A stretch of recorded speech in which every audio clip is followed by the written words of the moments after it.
زبور 32۔ گناہ کا اقرار اور معافی۔ مبارک ہے وہ جس کی خطا بخشی گئی اور جس کا گناہ ڈھانکا گیا۔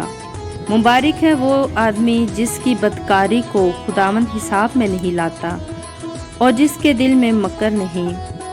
جب میں خاموش رہا تو دن بھر کے کرہانے سے میری ہڈیاں گل گئیں، کیونکہ تیرا ہاتھ رات دن مجھ پر باری تھا۔ میری تھکاوٹ گرمیوں کی خشکی میں بدل گئی۔ میں نے تیرے حضور اپنے گناہ کو مان لیا اور اپنی بدکاری کو نہ چھپایا۔ میں نے کہا میں خداوند کے حضور اپنی خطاؤں کا اقرار کروں گا، اور تو نے میرے گناہ کی بدی کو معاف کیا۔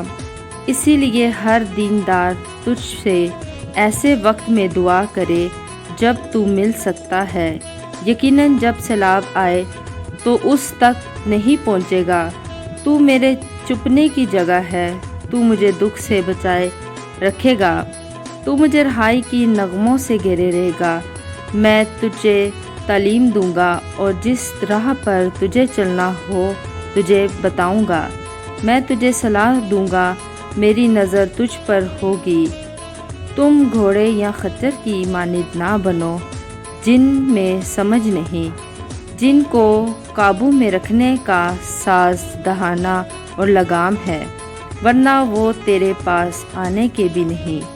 شریر پر بہت سی مصیبتیں آئیں گی، پر جس کا توکل خداوند پر ہے رحمت اسے گھیرے رہے گی۔ اے صادقو، خداوند میں خوش و خرم رہو، اور اے راست دلو خوشی سے للکارو۔ پاک کلام کے پڑھے اور سنے جانے پر خداوند کی برکت ہو، آمین۔